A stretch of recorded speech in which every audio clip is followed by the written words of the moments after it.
Vamos a informar y al mismo tiempo contestar preguntas, como siempre. Iniciaremos con un informe sobre el combate al robo de combustible, el estado en que se encuentra. Seguimos enfrentando todo lo que significa la existencia de tomas clandestinas en todo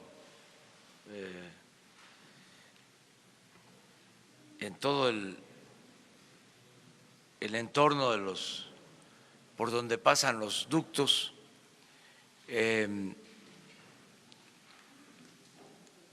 Y la manera en que estamos avanzando. Bien, se está regularizando el abasto en general, todavía no como quisiéramos. Ya se logró la normalidad en el abasto en el Estado de México, en la Ciudad de México. Se está por resolver en definitiva el abasto en Guadalajara, en la zona metropolitana, en el estado de Jalisco. Considero que en esta semana se resuelve en definitiva. Estamos atendiendo también el abasto en Monterrey. Vamos poco a poco resolviendo el problema de abasto en Guanajuato, en Querétaro, Michoacán, que son los estados con más problemas. En el resto del país, pues, afortunadamente no se nos ha presentado un problema de desabasto. Estuve el fin de semana en Nayarit, en Sinaloa, y no hay problema de desabasto. La razón es que en Sinaloa, pues lo que hay en Mazatlán es una terminal marítima y llega la gasolina por mar. En Sinaloa no hay ductos. Eso hace la diferencia. Entonces no tienen problema. Tampoco Nayarit, que se abastece de Mazatlán. En el caso de Jalisco, sí, porque es el ducto de Guanajuato que va a Guadalajara, Salamanca, Guadalajara. Para resolver el problema, ahí se llevó combustible de Mazatlán y se reforzó la vigilancia de ese ducto para que terminara de abastecer lo que se consume en Jalisco. Y ya el informe de hoy habla de que se tiene combustible suficiente. Falta la distribución, pero ya en las terminales de Jalisco hay gasolina. Falta la distribución a las gasolinerías, pero ya se va a hacer en esta semana y yo espero que se regularice. Nos fue muy bien en el recorrido del fin de semana, la gente está muy esperanzada del cambio, nos dicen que no aflojemos ni un paso atrás en el combate a la corrupción y a la impunidad. Y vamos a seguir actuando de manera consecuente porque esto es lo que quiere el pueblo de México, que se limpie de corrupción el gobierno, que se limpie de corrupción el país. Y en eso vamos a seguir aplicándonos. El jefe del Estado Mayor de la Defensa, el general Homero Mendoza, va a informarles sobre cómo estamos avanzando en el cierre de tomas clandestinas. Hay una imagen que quisimos mostrarles de esta tecnología que se fue creando, que fue surgiendo de la construcción de las zanjas como cisternas para sacar el producto de los ductos, para almacenar el producto de los ductos, que significan un grave riesgo, un grave peligro, que fue lo que desgraciadamente causó la tragedia en Hidalgo. Pero esto, se los comentaba yo, se repite en todos lados. Esta imagen que vamos a ver es de Querétaro, pero la podríamos estar viendo en Veracruz, en Tabasco, en Jalisco, en Hidalgo, en Puebla, para que internalicemos más lo que significa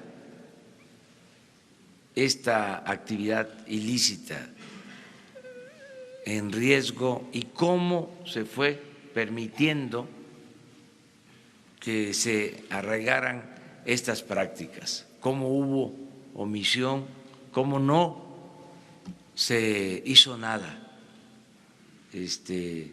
cómo se permitió que se llevaran a cabo estas actividades. Entonces, le damos la palabra al general. Muchas gracias. Muy buenos días. Me voy a permitir presentarles una gráfica que describe el esfuerzo que han hecho las Fuerzas Armadas, la Policía Federal y Pemex para la detección y atención de las tomas clandestinas. Ustedes ven en el cuadro que está expuesto el resultado de tomas clandestinas, el alertamiento en tomas clandestinas que a través del sistema de monitoreo que se sigue en Pemex nos hace llegar al Ejército y a la Secretaría Marina y Policía Federal. Del 7 al 27 de enero tenemos estos resultados. Han sido localizadas un total de 293 tomas clandestinas, no localizadas porque precisamente el sistema no es tan preciso, no nos da la ubicación exacta, el kilómetro exacto en cada uno de los ductos, que nos diera la certeza y nos diera la oportunidad de atender eficazmente cada toma. Paralelo a este esfuerzo de no localizadas tenemos 1022, tenemos también no reportadas. Esta cifra describe el esfuerzo que hacen independientemente de las tomas o de las alertas que nos da Pemex. El personal militar en el terreno sigue realizando reconocimientos y encuentra tomas clandestinas que nosotros en este caso somos los que le reportamos a Pemex para que las incluya dentro del esquema general de atención. Total tenemos 369 no reportadas por Pemex, pero que ya han sido atendidas.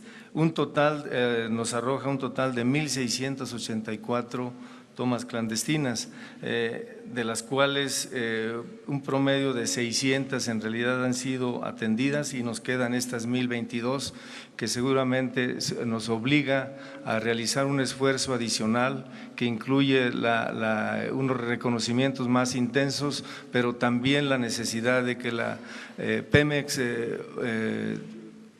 estructure células para atención de estas tomas clandestinas y podamos tener un trabajo más eficiente.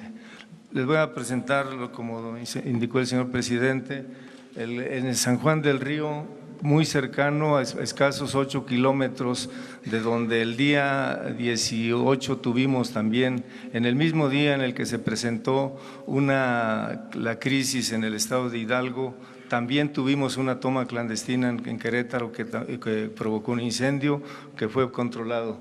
Esta toma, como ustedes observan en los gráficos, a las 8:15 de la mañana fue detectada por personal de nosotros, 3 bases de operaciones acudieron para acordonar el área, suspendió Pemex a las 8:53 el flujo en el ducto, bloqueando el tramo y el derrame se ubicó en un área rural de labranza despoblada sin riesgo para la población, pero contaminó.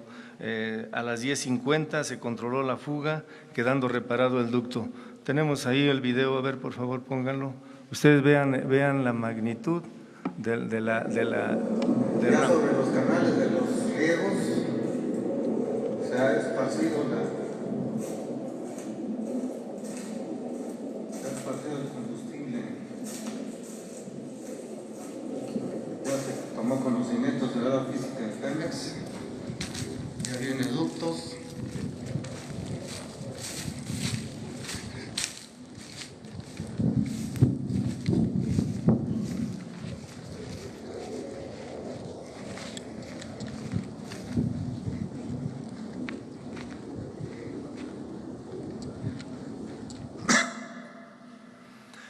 Bien, como ustedes pueden apreciar, esto precisamente confirma el riesgo que representa este tipo de actividades ilícitas, porque cualquier chispa, cualquier flamazo provoca el incendio y consecuentemente en el caso de los que acuden pobladores o personas a tomar el combustible de esta manera ilícita, pues pueden tener alguna lesión.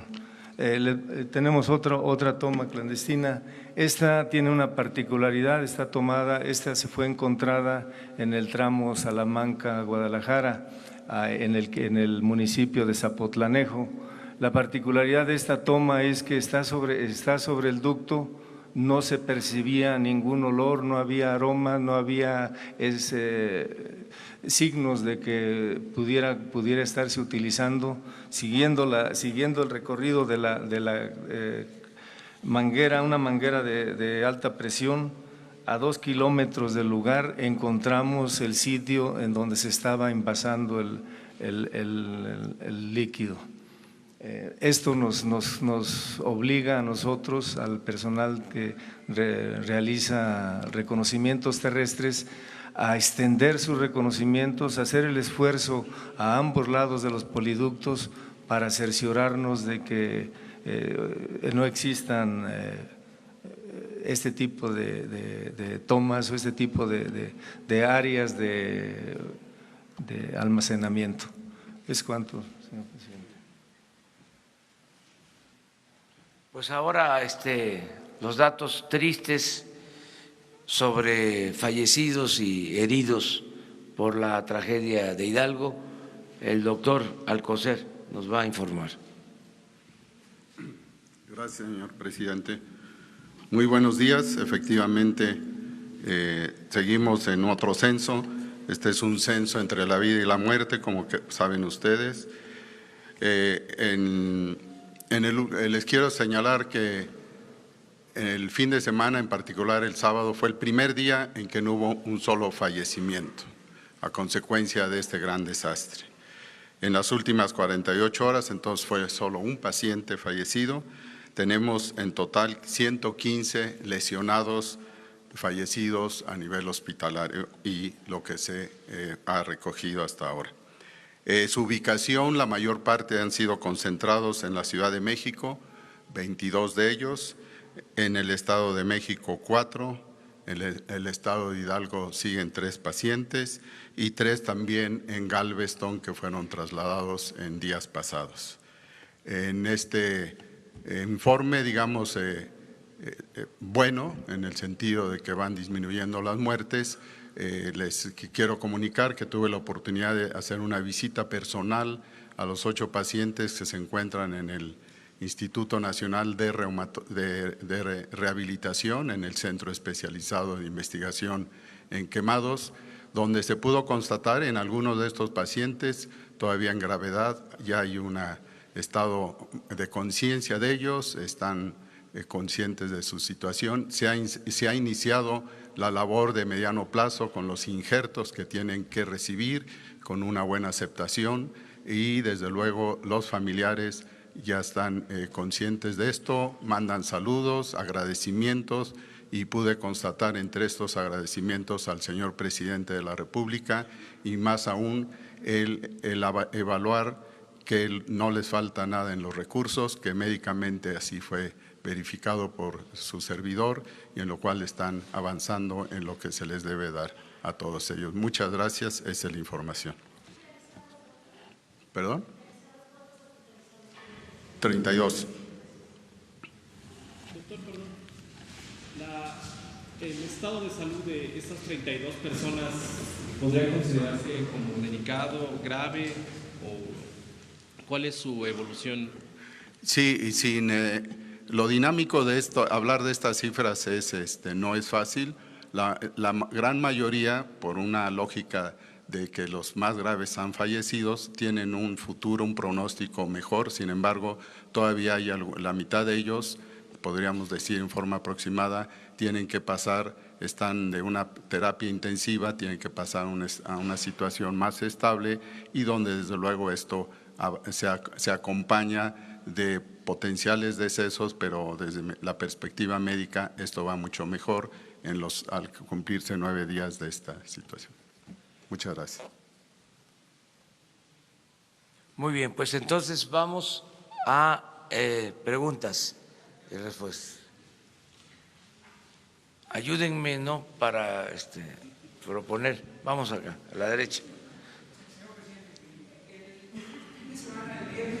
Una pregunta pendiente respecto a su posición sobre la operación de la planta de Laguna Verde en el estado de Veracruz. Perdone que lo oía este tema, pero en Veracruz es un tema de protección civil. Los caminos de protección de esta planta no están a la altura de las circunstancias, como punto número 1, y piden los veracruzanos, señor presidente, que se someta a consulta la operación de Laguna Verde.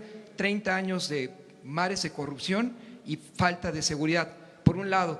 Por el otro lado, señor presidente, hay 2 tenientes coroneles y 2 generales involucrados con el tema del huachicoleo. Usted mismo lo comentó en alguna ocasión. ¿Qué se hará sobre el particular? Porque ellos son parte de la espiral de corrupción con el tema del huachicol. Y finalmente, señor presidente, en el caso de Venezuela hay un vicepresidente actualmente del gobierno venezolano que es investigado por los Estados Unidos por presuntos vínculos con el narcotráfico. Si eso podría cambiar la posición del gobierno mexicano en el caso de Venezuela. Sí, lo de Laguna Verde sería cosa de pedir a la Comisión Federal de Electricidad un reporte, lo vamos a solicitar para informarles a ustedes con elementos técnicos creíbles, sólidos. Y en el caso de las investigaciones de quienes pudieran estar involucrados en todo lo que es el robo de combustibles o tener alguna responsabilidad por omisión, ya la Procuraduría, ahora Fiscalía General, tiene abiertas todas las investigaciones. En el caso de el general que actuaba como representante de el ejército en la embajada de Panamá. Ya me ha informado el secretario de la Defensa que se le pidió su regreso para que si tiene alguna responsabilidad sea investigado. Esa es la información que tengo al respecto. Sobre Venezuela, nuestra postura pues es la misma, es lo que establece nuestra Constitución, no nos vamos a mover de ahí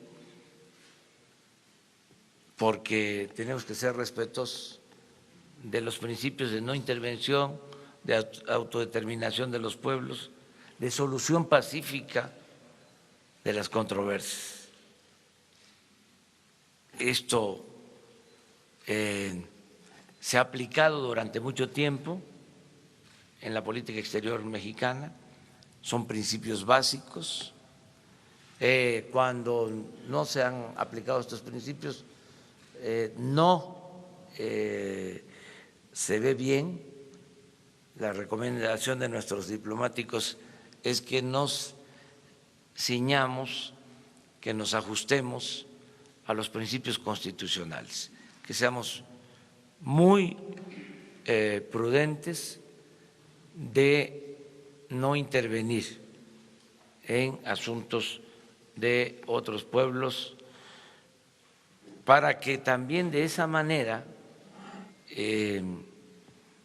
podamos fortalecer nuestra soberanía, que no haya ningún gobierno extranjero, ninguna hegemonía que quiera entrometerse en asuntos internos de México. Es un principio. Cuando triunfa la República, luego de derrotar a los invasores extranjeros, luego de que entra triunfal Juárez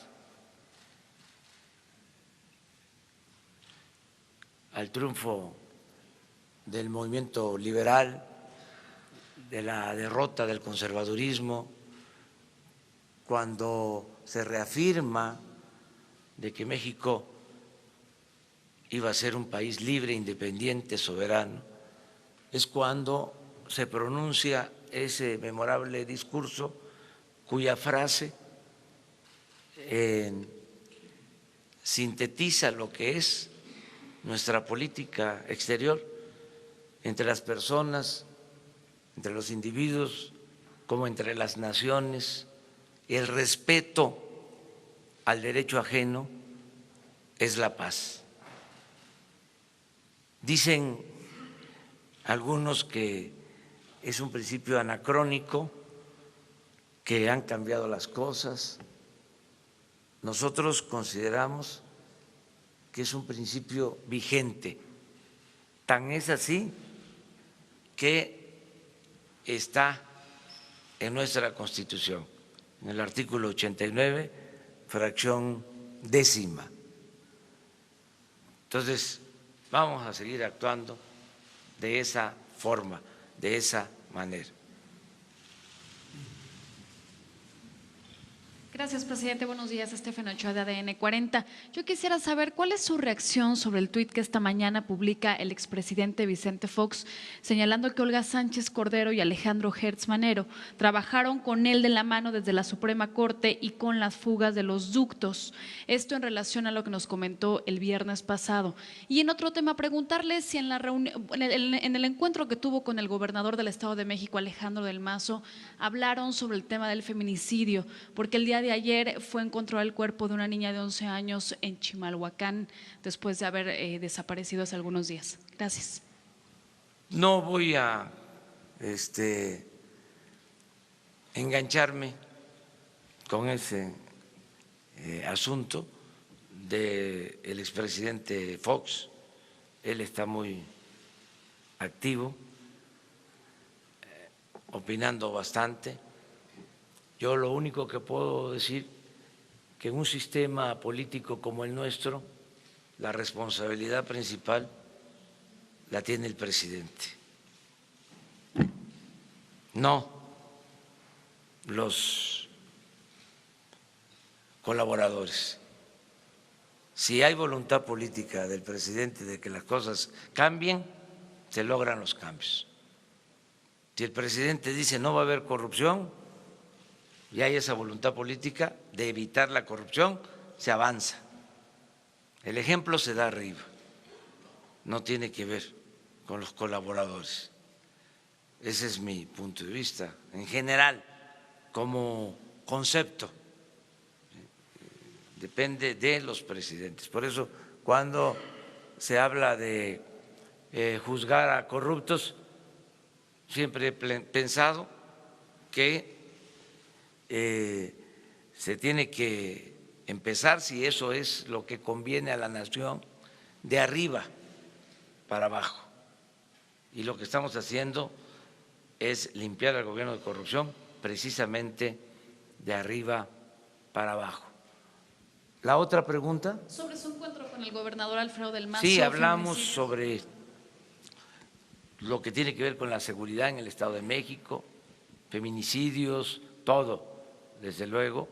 Se está haciendo pues un esfuerzo, diría yo que en general, para que se garantice la paz, la tranquilidad, que no haya homicidios, que no haya feminicidios. Estamos trabajando en eso. No es algo que no tratemos todos los días. Un día de estos yo les voy a explicar cuál es la agenda que tratamos desde las 6 de la mañana, cómo se desenvuelve la reunión de seguridad. El primer tema de la agenda siempre tiene que ver con los delitos cometidos en las últimas 24 horas. Entonces, sabemos qué delitos, cuántos homicidios, cuántos robos de vehículos, sabemos en dónde, en qué municipios, en qué estados, y esto nos da tendencia y se actúa a partir de lo que está sucediendo. Tenemos una idea clara de dónde hay más homicidios, las causas, todo lo que sucede en las últimas 24 horas. Y estamos atendiendo un problema que es también grave, severo, el problema de la inseguridad, de la violencia, por lo mismo, porque no se atendieron las causas y creció mucho. Entonces estamos iniciando los programas sociales, que consideramos que eso nos va a ayudar bastante, porque es lo preventivo, eso nos va a ayudar a que la gente tenga opciones, tenga alternativas, que los jóvenes tengan trabajo, que no se vean obligados a tomar el camino de la delincuencia, pero lleva tiempo. También nos estamos organizando cada vez mejor con la integración de las corporaciones policiales, el apoyo del Ejército, de la Marina, el que todos los días esté conmigo el secretario de la Defensa desde las 6 de la mañana, el secretario de Marina, el jefe de la Policía Federal, el secretario de Seguridad Pública, la secretaria de Gobernación. Todo eso ayuda mucho. Estamos dedicados de cuerpo y alma a serenar el país, pero es un proceso porque fue mucho tiempo. Esto es el equivalente al porfiriato. El porfiriato, lo he dicho, significó 34 años. Este periodo llamado neoliberal fueron 36 años de saqueo, de abandono al pueblo, de ineficacias, de complicidades. Se fue creando una red de complicidades, de componendas. Se tenía tomado, secuestrado al gobierno. El gobierno estaba al servicio de una minoría rapaz, de los que se dedicaban a saquear, a robar. Estoy convencido de que el gobierno no estaba preparado, hecho para beneficiar al pueblo. Estaba hecho para facilitar la realización de negocios jugosos en beneficio de particulares. Entonces, echar a andar al gobierno para que le sirva al pueblo después de muchos años de haber estado en otras funciones y de la atrofia de un aparato burocrático, oneroso, ineficiente, pues es como empujar a un elefante reumático. Es un avance lento, el gobierno es un cuerpo de avance lento. Entonces, por eso estamos procurando que los programas sociales le lleguen de manera directa a la gente sin pasar por el gobierno, sin pasar por las organizaciones. Era increíble el manejo de moches en todo, organizaciones ciudadanas, organizaciones campesinas, organizaciones de la llamada sociedad civil que recibían dinero del presupuesto y para todo era dinero, todo lo resolvían repartiendo dinero y no le llegaba nada a la gente. Entonces, eso es lo que estamos atendiendo, vamos bien y yo espero que en 6 meses esté ya funcionando el gobierno. A ver, ella y luego tú.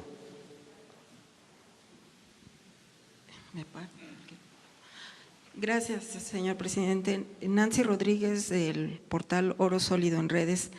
Precisamente en este contexto, señor presidente, la semana pasada usted le comentó al compañero Vicente Serrano de Sin Censura, algo textual, aquí lo leo, dice: no hace falta que ustedes me den nombres de autoridades, que lo hagan aquí por represalias que pueda haber.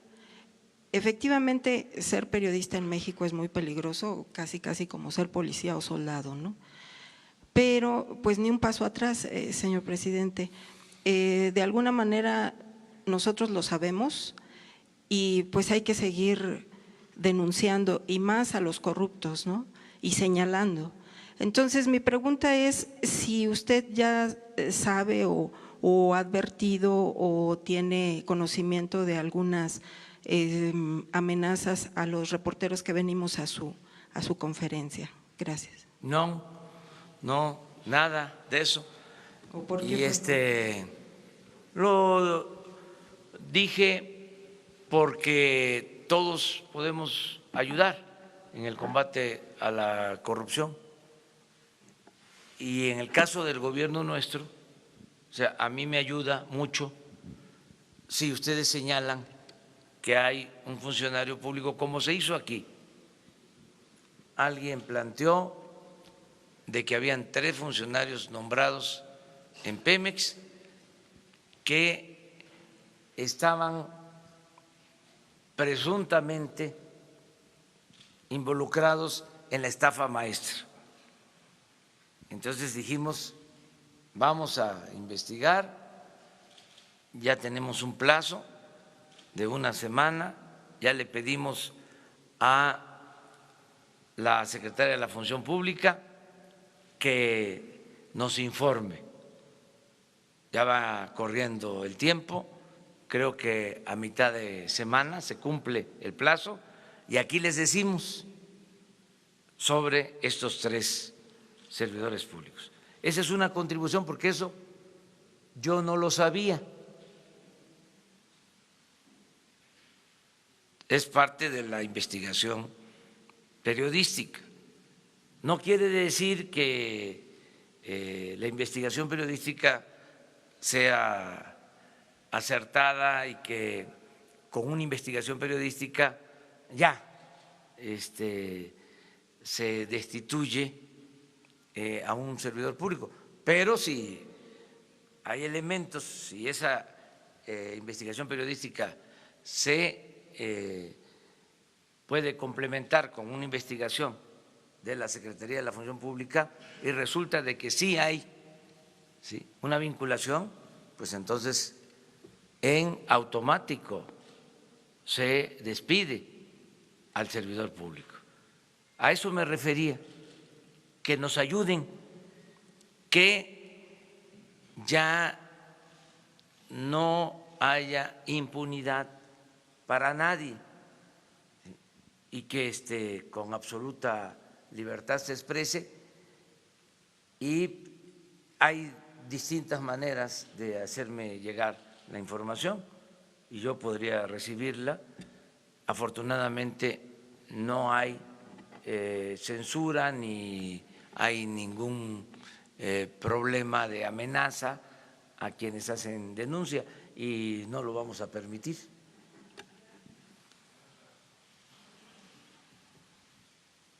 Buenos días, presidente. Varias preguntas. La primera, el viernes nos hablaba sobre la tecnología para detectar el robo de combustible. Preguntarle si ya determinó algún tipo de sustancia que se pueda usar, algún tipo de marcador que el gobierno pueda usar para detectar el robo de combustible, si ya está usted ya con la decisión de contratar este tipo de tecnología. También preguntarle, hace unos días nos informó sobre el tema de una empresa a la que no se le devolvieron millones de pesos. Quería preguntarle si hay una lista, si usted sabe cuántas empresas están en esta condición, si puede transparentar las devoluciones de IVA que se le dan a las empresas. La otra pregunta, vimos ahorita la zanja de una toma clandestina. Esta gasolina, si uno la toma con una cubeta y la echa a un automóvil, a un tractor, ¿el tractor funciona bien o qué pasa? Veo que se mezcla con tierra esta gasolina, ¿sigue siendo eficiente la gasolina? Y por último, preguntarle si ya habló con el gobernador de Michoacán sobre el tema de los maestros. Gracias. Bueno, lo de la gasolina sí se utiliza, sí es utilizada para el transporte, a pesar de que es en ese tipo de cisterna o de esa manera se almacena de la tierra, sí se vende la gasolina que se recoge de las zanjas.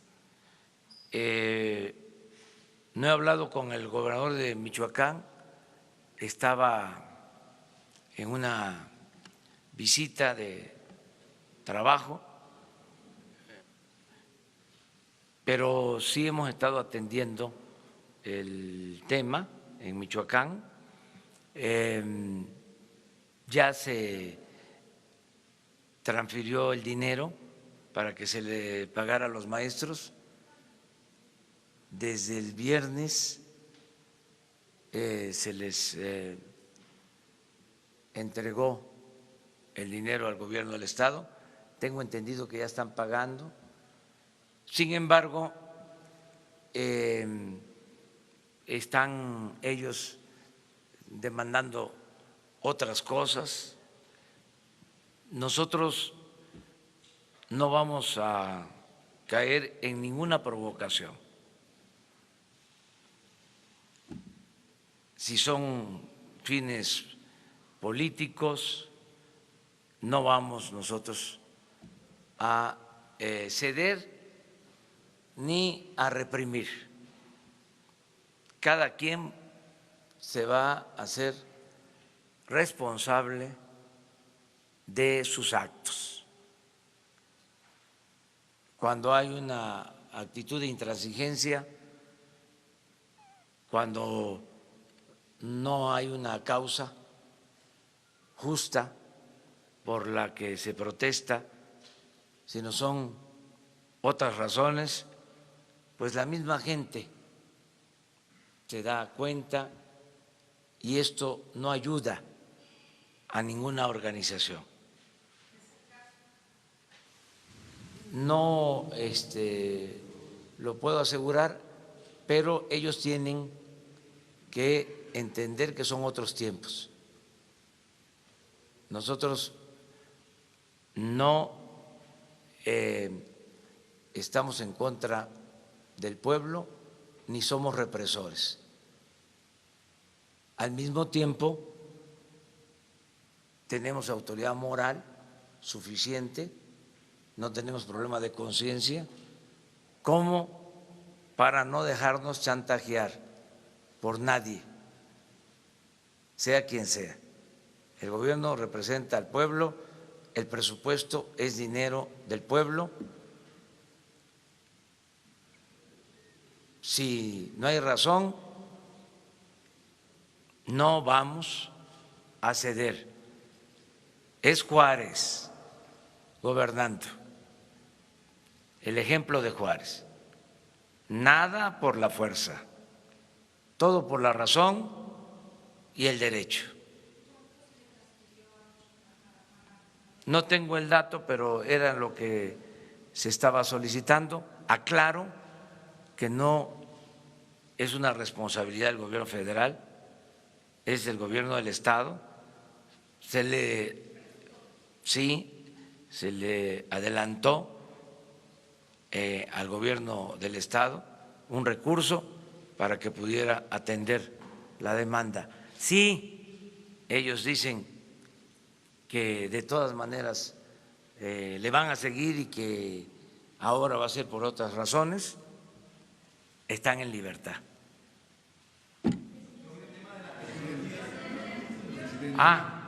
Sí, estamos buscando mejorar la tecnología. El general Homero Mendoza hablaba de que no todas las tomas clandestinas son detectadas por el sistema de monitoreo. Entonces tenemos que ir mejorando poco a poco la tecnología. Se está avanzando mucho, nos está ayudando bastante el que el Ejército y la Marina están haciendo reconocimientos por tierra y que se tienen bases cada 20 kilómetros en los ductos, que independientemente del aviso por que se detecta una baja de presión, una toma clandestina, abajo se está llevando a cabo la vigilancia en tierra y en mar, porque vamos a presentarles también lo que estamos haciendo en el mar, porque también hay robo de combustible o tráfico ilegal de combustible en el Golfo, y la Marina nos está ayudando con este propósito. Hay un hecho que es muy alentador, a pesar de los pesares, porque nos sigue doliendo mucho lo de la explosión de Hidalgo, lo de la pérdida de vidas humanas. Eso fue muy fuerte. Pero entre las cosas favorables de esta estrategia está en el hecho que se va a demostrar de la disminución del robo. No sé si tengan por ahí la gráfica de el robo hasta ayer. En una de esas la podemos mostrar. O sea, hemos logrado ahorrar en términos generales desde que empezó esta estrategia. Aquí está, mire.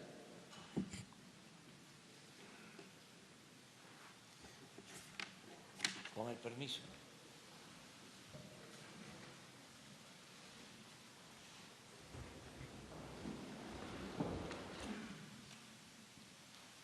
Este es el promedio de lo que se robaban en el 18. En miles de barriles. 56,000 barriles diarios. A ver si alcanzan ustedes a ver, porque yo aquí ya no veo. ¿Qué? ¿Mande? Sí, noviembre. Se fue a 81,000 barriles. No, gracias. Y esto es diciembre del 1 al 20, antes de iniciar. 74,000. Aquí empezamos. Al control de los ductos y el combate al robo.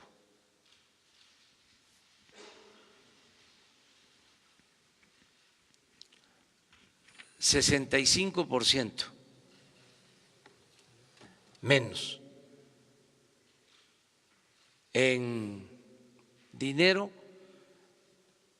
un poco más de 5,000 millones de pesos de ahorro en general, porque esto ha implicado más vigilancia, se usan aviones para vuelo nocturno, que operar esos aviones cuesta. Hemos tenido que cerrar ductos y transportar combustible por pipa, que cuesta más. De todas maneras, es muy importante lo que hemos conseguido. Si seguimos así, pues ya no se van a robar los 65,000 millones que se robaron el año pasado. Y vamos a poder liberar fondos y vamos a poder enfrentar este asunto.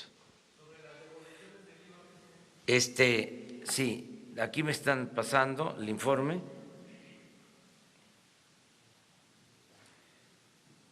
$200 millones de pesos el viernes se entregaron para los maestros de Michoacán y 800 millones de pesos hoy para maestros de Michoacán. O sea, 1,000 millones, así es, ¿verdad? Bueno, es una devolución para una empresa de IVA de miles de millones de pesos que se detuvo en la Suprema Corte de Justicia. Investigan ustedes, ¿no? Para que yo no… Vamos poco a poco. Tenemos tiempo, ¿no?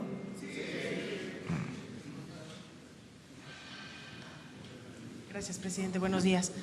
Consultarle entonces cuál podría ser la salida al tema de Michoacán, porque finalmente las vías siguen tomadas, las pérdidas económicas, ya decía ayer el secretario de Comunicaciones, impactan a todo el país.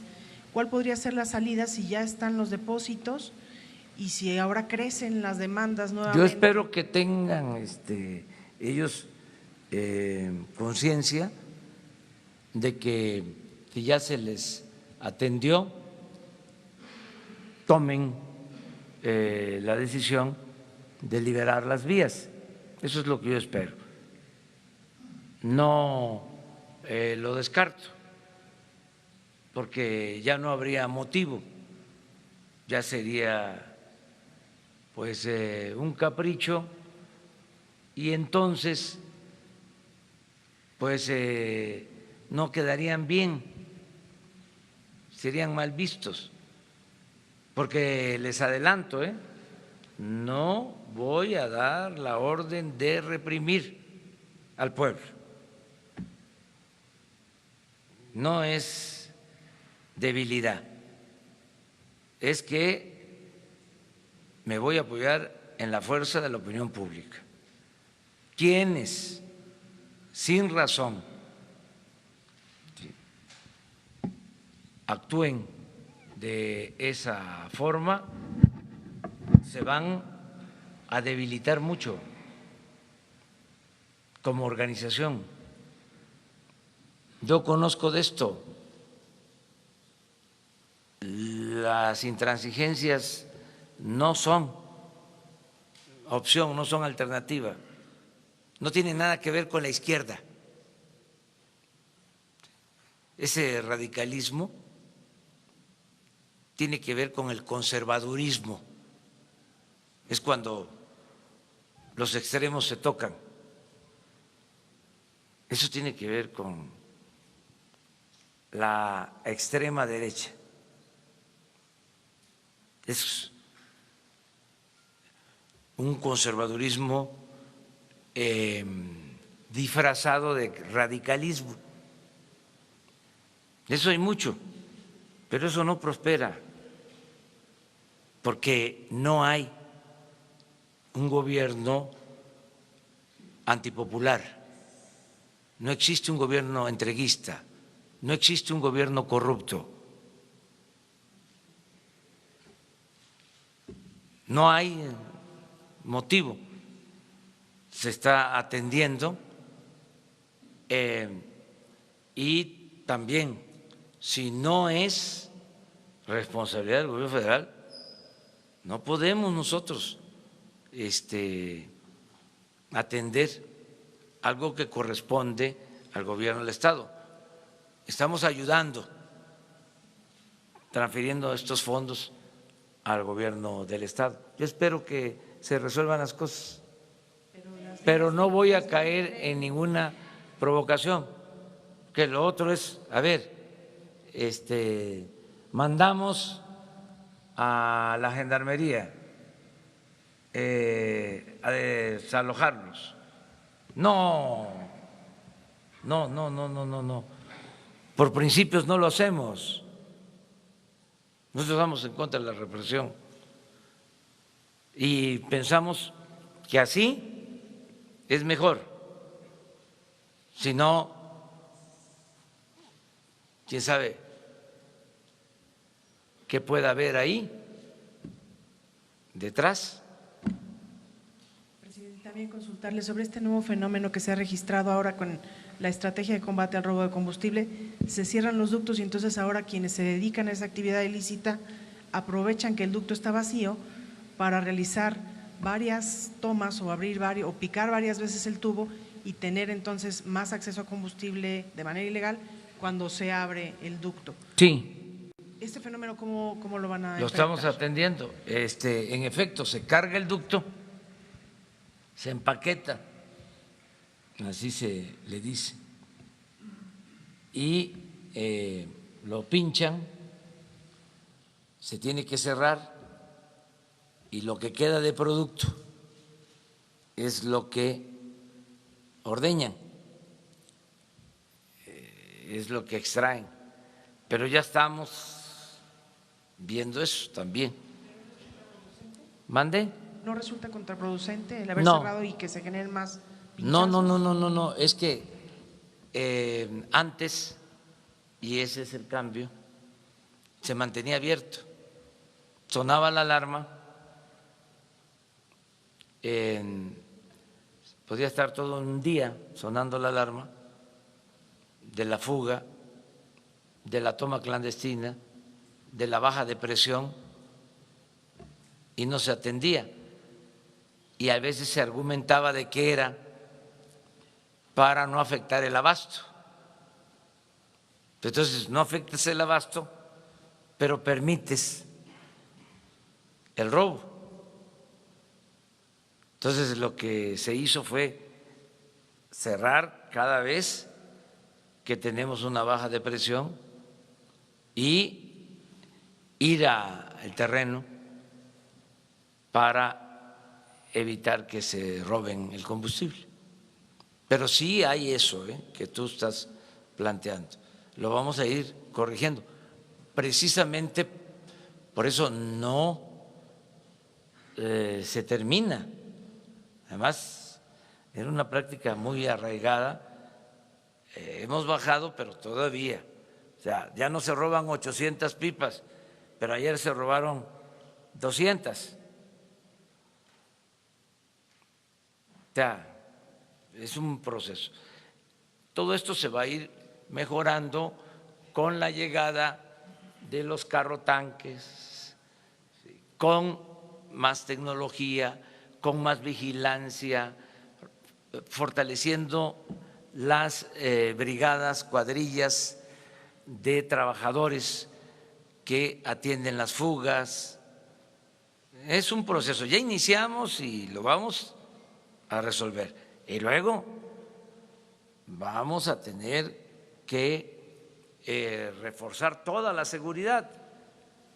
Por eso lo de la Guardia Nacional, por eso las 266 coordinaciones territoriales, porque no el pueblo. Yo estoy sintiendo un gran apoyo de la gente, inclusive de los que por necesidad se dedicaban a esta actividad, están actuando de manera muy responsable, se están retirando de estas actividades, están aceptando los programas sociales, esa es la información que tengo, pero los que jefaturan estas acciones ilegales, que va a llevar más tiempo convencerlos de que ya no se va a permitir el robo, van a querer desplazarse a otras actividades, a cambiar de ramo, y ahí es donde también debemos de estar, ya con una Guardia Nacional consolidada. Por eso, ahora que inicie el nuevo periodo de sesiones, nos urge que se apruebe lo de la Guardia Nacional. Bueno, ella y nos vamos por acá. Gracias, señor presidente. Primero, el viernes quedó pendiente una pregunta, es para la Agencia Informativa de Educación de México, Televisión Educativa. Era sobre el mensaje que ha dado en su gira, sobre la necesidad de reforzar los valores, el papel que jugaban los adultos y qué papel también tiene la cartilla moral. Y aprovechando, preguntar sobre la gira que realizó ayer, si nos pudiera detallar un poco más sobre la estrategia del Nacional de Lectura, a dónde se va a distribuir, de qué manera, cómo se va a evaluar, si tiene beneficios. Bueno, no sé si tengan por ahí una cartilla moral para mostrarla. Ahora la conseguimos. Se van a imprimir 10 millones de cartillas. Es un texto, sí, préstamelo.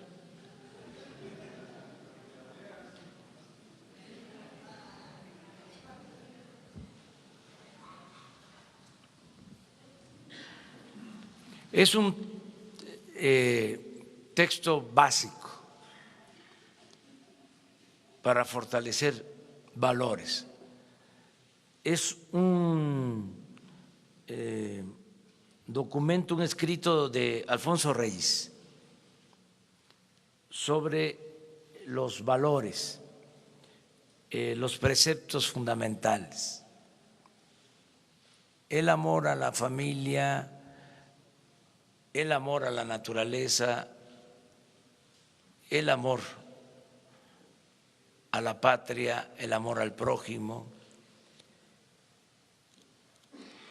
y consideramos que es fundamental porque necesitamos avanzar en el bienestar material y también en lo que se relaciona con el bienestar del alma. No solo de pan vive el hombre. Ayer citaba a un poeta español, Paco Ignacio Taibo, que decía: si tengo hambre, que me den la mitad de un pan y la otra mitad que me la entreguen con un libro. Eso es lo que tenemos que procurar, que la transformación se dé fincada en dos pies, lo material y lo espiritual, el fortalecimiento de valores. A veces se confunde y se piensa que tiene que ver con lo religioso. Alfonso Reyes lo aclara muy bien. No, son valores que se han preservado a lo largo de la historia, desde los griegos, desde antes del cristianismo.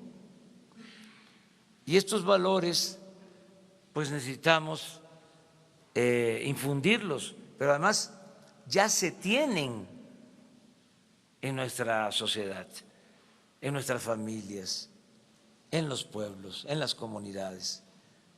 Nada más que por el predominio del individualismo, de lo material, han quedado eclipsados valores, pero son tan fuertes que no han desaparecido. Y es lo que nos va a permitir regenerar la vida pública del país, los valores que existen en nuestro pueblo. Nuestro pueblo es trabajador, es honesto, es fraterno. La mayor riqueza de México es la honestidad de su pueblo, porque la corrupción es arriba, por eso ni nos va a costar mucho trabajo acabarla, porque no se da de abajo hacia arriba. No es como se llegó a decir que la corrupción era parte de la cultura del pueblo de México. No, claro que no. Nuestro pueblo tiene muchos valores. Entonces, esta cartilla se va a entregar a todos los adultos mayores, que son cerca de 10 millones. Los adultos mayores que van a recibir la pensión, porque ahora la pensión a adultos mayores va a ser universal, van a recibirla como 8 millones de adultos mayores, casi todos.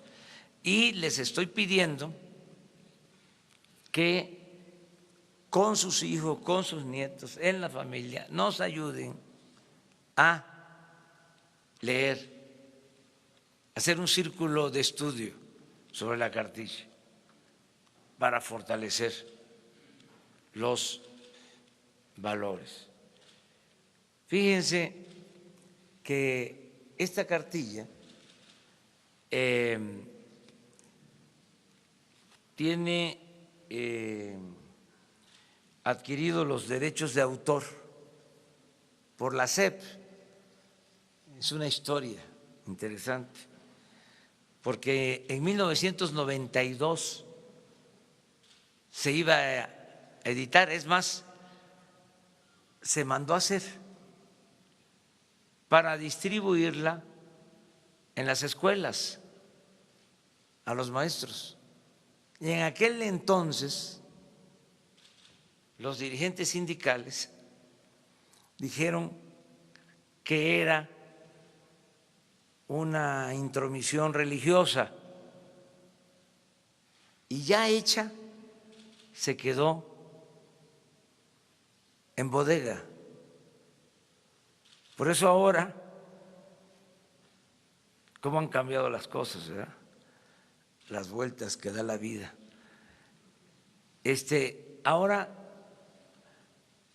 no nos costó porque tenemos los derechos de autor de aquel entonces y además pues ya no hay oposición porque ya se entiende que no tiene que ver con lo religioso, que es una concepción laica del fortalecimiento de valores y que además es necesario ante la descomposición social que se padece.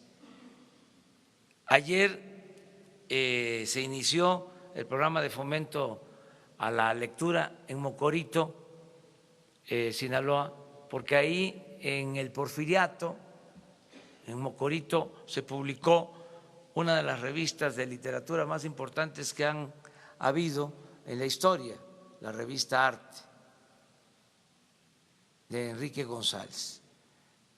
Y se quiso iniciar ahí el programa de fomento a la lectura, se entregaron libros, vamos a fomentar mucho todo lo relacionado con la lectura, es un programa bastante bien estructurado y lo vamos a seguir evaluando aquí conjuntamente. El responsable es Paco Ignacio Taibo.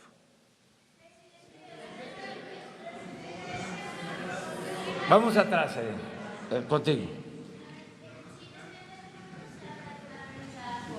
Cerca de 200,000 millones de pesos en minusvalías en las Afores. ¿Qué nos puede decir al respecto? Esto después del anuncio de la cancelación del nuevo aeropuerto de la Ciudad de México. Y por otra parte, el Banco de México ya ha anunciado que este año se va a unir a su proyecto de austeridad y entre los recortes que va a hacer es el destinado a emitir billetes y monedas para proveerlos a la economía mexicana. ¿Qué nos puede decir también al respecto? Gracias. Bueno, vamos muy bien en economía, en finanzas. Les doy un dato.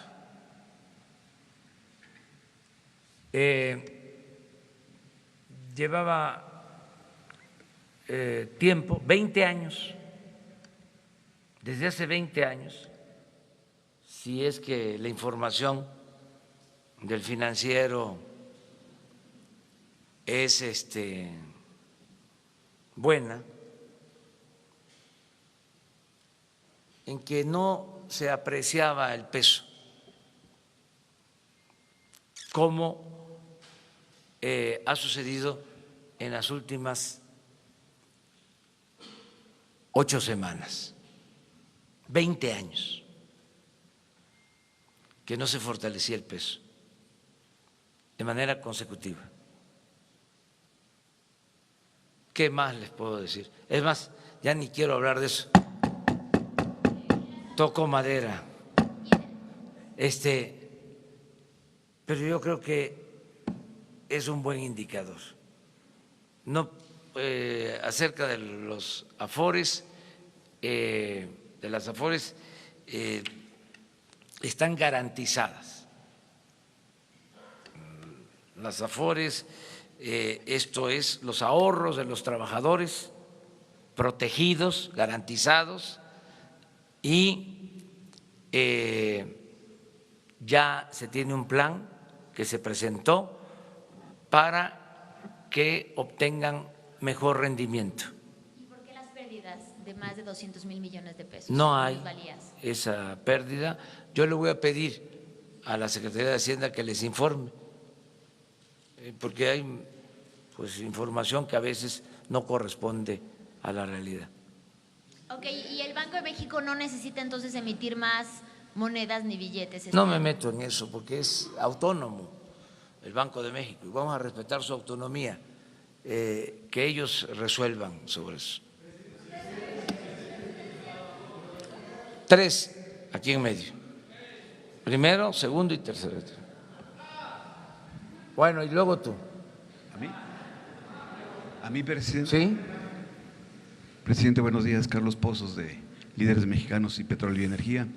El secretario nos acaba de actualizar 115 personas muertas en esta gran tragedia. Presidente, esta es la gota de sangre en esta guerra contra la corrupción en el energético. Esa sería mi primera pregunta. La segunda pregunta, presidente, el Papa Francisco dio un mensaje en torno a esta gran tragedia. ¿Le merece algún comentario? Y finalmente, presidente, ¿le ha informado la secretaria de Energía que ella mandó un oficio para separación del cargo del señor Freire en la estafa maestra? Se lo mandó al director general de Pemex Transformación. ¿Está usted enterado de esta información? Gracias. De esa información no. Lo voy a revisar, la información. Me enteré aquí por la denuncia que hicieron compañeros de un portal. Yo tengo el oficio, presidente. Bueno, te pediría que me lo… se lo muestro. Me lo muestres, ¿sí? Sí, señor. Sí, y atenderlo. Puede ser que no se tenga la información, pero cuando se cuenta con la información y con elementos, se procede, se actúa. Yo agradezco mucho las condolencias del Papa a los familiares de las víctimas y desde luego que es una tragedia, es un dolor, es algo pues muy fuerte, conmovedor, muy triste, que se produjo por lo que hemos estado viendo. ¿Y es la gota de sangre que… No quiero hablar de eso, no quiero hablar de eso, es algo muy doloroso, nada más, muy doloroso, es una tragedia. Tenemos que hacer todo lo que esté de nuestra parte, por eso mi condena y mi compromiso de acabar con la corrupción. Gracias. A ver, pero quedamos. Hola, ¿qué tal, presidente? Oiga, ¿nos puede dar, Agustín Velasco de UNO TV, ¿nos puede dar más detalles de en qué situación se encuentra el general Eduardo León Trawitz? Es decir, le piden que regrese de Panamá, pero ¿en qué situación legal se encuentra, si ya está en México? Y segundo, usted durante la campaña por la presidencia prometió que iba a acompañar varias políticas en materia de derechos humanos, de contrataciones públicas y en combate a la corrupción, iba a acompañar estas políticas con la Organización de las Naciones Unidas. El programa de mejoramiento urbano que va a llevar a cabo la SEDATU no está acompañado por la ONU, específicamente por ONU Habitat. ¿Esto a qué se debe? ¿Por qué deciden que la ONU no acompañe este programa en el que se van a invertir por lo menos 10,000 millones de pesos este año? Gracias. En todos los casos va a estar la ONU, va a estar la Oficina de Transparencia de la ONU pero si no está, lo vamos a solicitar porque no hay ningún problema, o sea, no tenemos nada que ocultar. Si hace falta, lo vamos a hacer. No vamos, imagínense, a dejarnos arrinconar con una situación así, ¿no? Para generar la suspicacia de que queremos ocultar las cosas. No somos corruptos. Esa es la pequeña diferencia. Entonces, por eso esta rueda de prensa, que es más un diálogo circular, aquí vamos tomando nota, esto que tú estás planteando, que propones, seguramente le va a llegar al secretario de Desarrollo Urbano, a Román Meyer, y se va a proceder para que intervenga la ONU en lo que estás planteando. ¿Qué es lo otro? El caso del general Tragwitz, ¿en qué situación se encuentra? Lo que sé es de que ya se le pidió que regresara y que esté en México a disposición de la autoridad competente. Eso es lo único que sé. Tengo más información, pero no puedo darla a conocer para no cometer una imprudencia o una violación al debido proceso.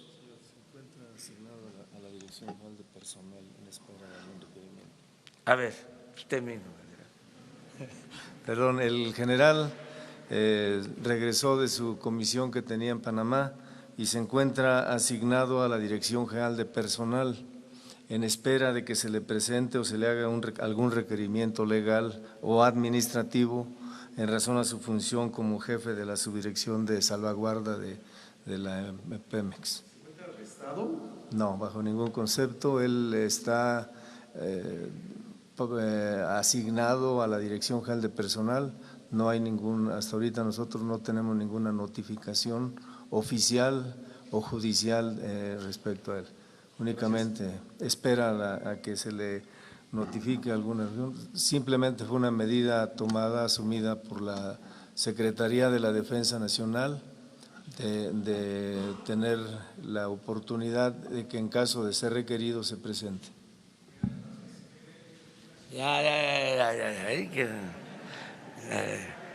Vámonos. Una más.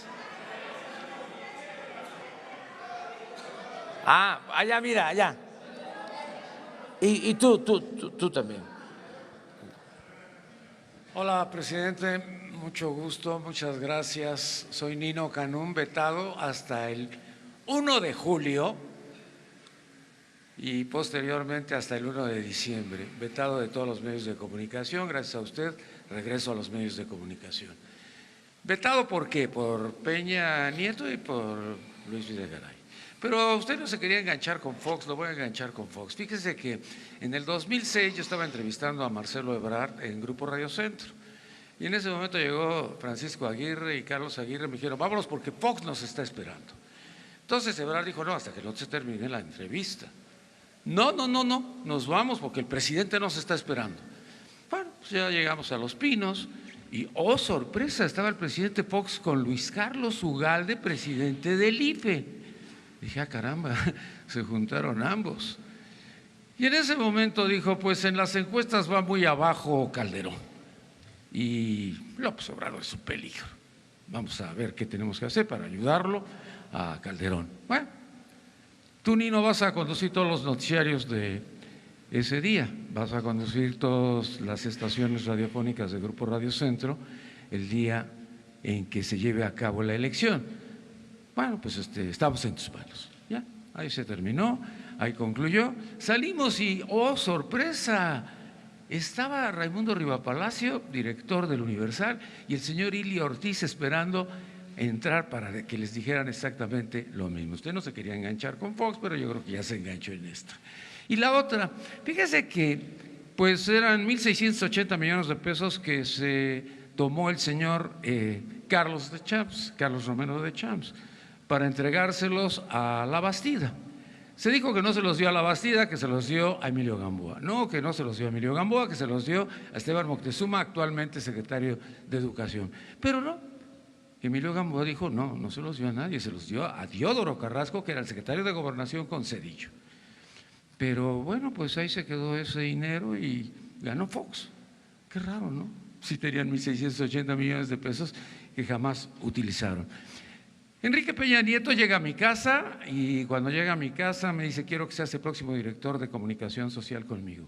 Entonces yo le agradecí enormemente, le dije que no, que muchas gracias, que pues yo no sabía de eso, cómo iba a ser director de comunicación. Le pidió a mi esposa Mara que lo ayudara también y pues le dijimos que no, que muchas gracias, y entonces se levantó y me dijo, a un presidente de la República nunca se le dice no. y se salió y nunca más volví a saber de nadie de ellos y quedé vetado. Y yo me pregunto, con todo esto que ha venido sucediendo y que se habla mucho de Romero de Champs, ¿Romero de Champs va a tener algún problema? Porque hay un frente independiente petrolero de Sergio Morales, creo que se llama, que tiene no sé cuántos años pugnando porque, bueno, pues se investigue a Romero de Champs, pero parece que pues hay mucha complicidad de los presidentes o de los anteriores, como usted dice. Se ven muy traviesos. Yo veo muy travieso al Fox, veo muy travieso al Calderón y veo muy travieso al Peña, como usted menciona.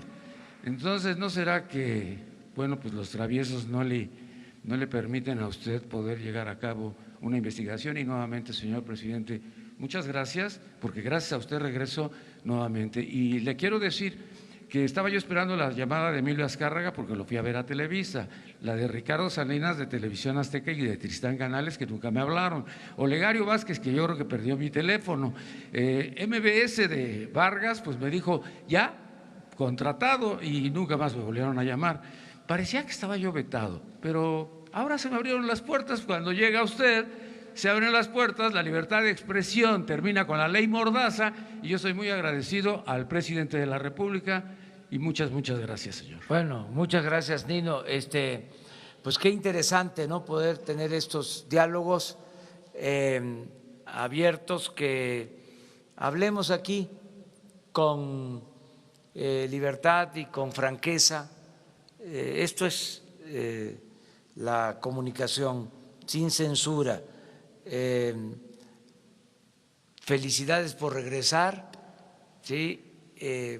Que te vaya. Gracias a usted. No. Si usted no hubiera llegado a la presidencia, yo seguiría vetado. No. Tenía yo la sede, pero yo no Vamos sabía. a decir que es por la voluntad de los ciudadanos que decidieron que lleváramos a cabo un cambio en el país.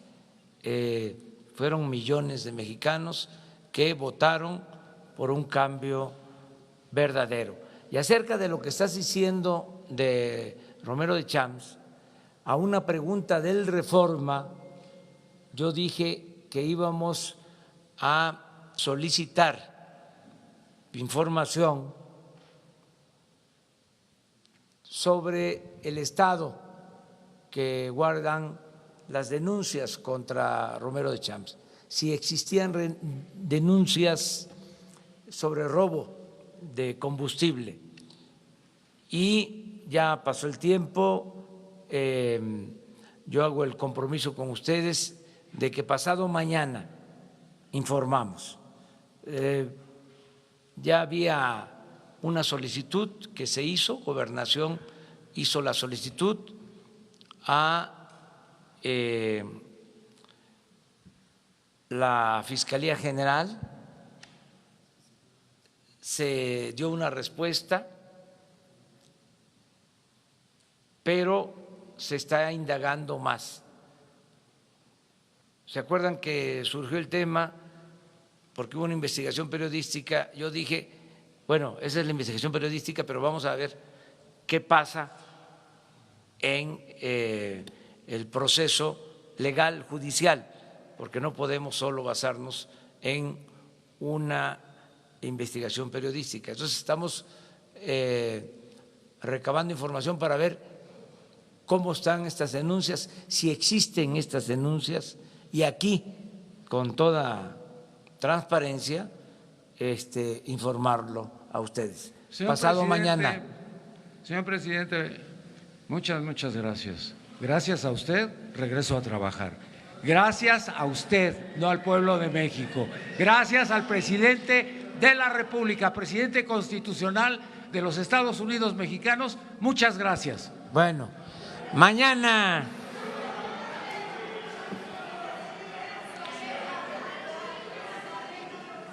Miren, me está, ¿cómo? Agenda hoy. Tengo mucho trabajo. Hoy vamos a resolver sobre la licitación del Tren Maya. Hoy vamos a resolver sobre el proceso de construcción del aeropuerto de Santa Lucía. Vamos a seguir atendiendo la dispersión de recursos para los programas sociales. Por ejemplo,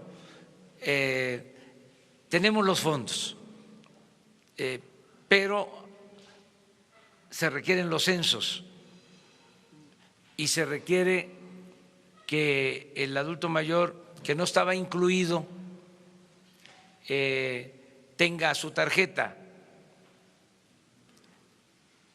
Lleva como un mes que estamos empujando para que los adultos mayores jubilados, pensionados del ISSSTE y del Seguro ya reciban su apoyo, que no recibían su apoyo. Aparentemente es fácil porque ya existen los padrones, tanto en el ISSSTE como en el Seguro, de los que reciben pensiones. Es nada más pues un trabajo técnico decidir de 68 para arriba entregarles los 2.550 pesos adicionales. Pero el cotejar los padrones, el revisar que estén bien, lleva tiempo. Van a recibir 1,5 millones de adultos mayores solo del Seguro Social este apoyo adicional de los 2.550 pesos bimestrales, pero solo hemos podido ya dispersar de ese 1.500.000 450.000. Entonces, ¿qué estamos haciendo? ¿Cuál es el trabajo? Es apurarnos para que se dispersen estos fondos, porque de esa manera, para que tengan una idea, vamos a dispersar como 300.000 millones de pesos con tarjeta, porque ya no se va a entregar el dinero en efectivo, todo va a ser con tarjeta y referenciado, personalizado. No se va a entregar el apoyo a la gente a través de intermediarios. Entonces, elaborar esta nueva mecánica, que el beneficiario reciba el apoyo de manera directa, es de la tesorería al beneficiario, sin pasar los recursos por la estructura administrativa ni por las organizaciones. Entonces, esto requiere de censo, requiere de tener bancos. No hay sucursales de bancos en todas las cabeceras municipales del país, ya no hablemos de los pueblos apartados. Si un estudiante de preparatoria va a recibir 1.600 pesos cada 2 meses y se tiene que trasladar a donde hay un banco, pues se va a gastar 200 pesos en pasaje y en sus refrescos y demás. Entonces estamos buscando la manera de acercar las sucursales bancarias, fortalecer mucho el Banco del Bienestar, que queremos que tenga presencia en todo el territorio nacional. Para eso también es fundamental el que tengamos la conectividad por Internet en el país. Un sistema bancario sin conectividad al Internet no funciona. Entonces, vamos a tener esa conectividad nacional que ahora, repito, es del solo 25% del territorio nacional. Queremos que sea todo el territorio nacional. Afortunadamente, pudimos cancelar en los últimos tiempos una licitación en donde iban a entregar 26,000 kilómetros de las líneas de la Comisión Federal de Electricidad, los cables de fibra óptica. Entonces estamos muy contentos porque con esos 26,000 kilómetros de fibra óptica en todo el país de la Comisión Federal de Electricidad podemos comunicar al país con Internet. Entonces son de las cosas favorables. Eso es lo que estoy haciendo, aparte de que voy a ir a desayunar como ustedes, una guajolota. Provecho.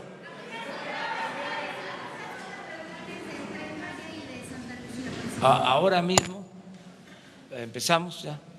Sí, es lo del Tren Maya y todo el gabinete. Nos vemos mañana.